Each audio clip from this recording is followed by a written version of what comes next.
విజయవాడలో చాలా సంవత్సరాల నుండి ఉండి కూడా బాపు మ్యూజియం చూడనోళ్ళు చాలా మంది ఉన్నారు. వాళ్ళ కోసమే ఈ వీడియో. ఇక్కడైతే చాలా రకాల హ్యాండీక్రాఫ్ట్స్ దొరుకుతున్నాయి. ఈ బాటిల్ వచ్చేసి 350 రూపీస్ అంట. అలాగే మనకి ఇక్కడ రెక్టాంగిల్, స్క్వేర్, సర్కిల్ అన్ని రకాల బ్యాగ్స్, లేడీస్కి సంబంధించిన ఐటమ్స్ చాలా అంటే చాలా ఎక్కువ ఉన్నాయి. జెంట్స్ అండ్ కిడ్స్ కి సంబంధించిన స్టాల్స్ అయితే చాలా తక్కువ ఉన్నాయనే చెప్పుకోవచ్చు. ఈ ఎగ్జిబిషన్ వచ్చేసి మనకి జనవరి ఎండింగ్ దాకా ఇక్కడ ఉంటదంట.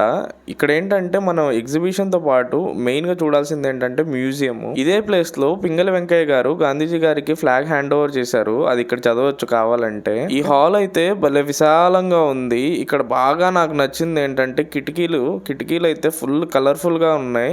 మీరు ఖచ్చితంగా చూడాల్సింది ఒక పిక్చర్ ఉంటుంది. అది క్వీన్ విక్టోరియాది. అది పిక్చర్ అంత పెద్దగా ఉంటుంది అంటే ఇప్పుడు బ్యాక్ వస్తున్నా కదా, ఇప్పుడు మీకు ఈజీగా అర్థమవుతుంది. ఆ పిక్చర్ని అలా చూస్తూ ఉండిపోతారు కాసేపు. వీడియో నచ్చితే లైక్ చేసి ఛానల్ని సబ్స్క్రైబ్ చేయండి. అలాగే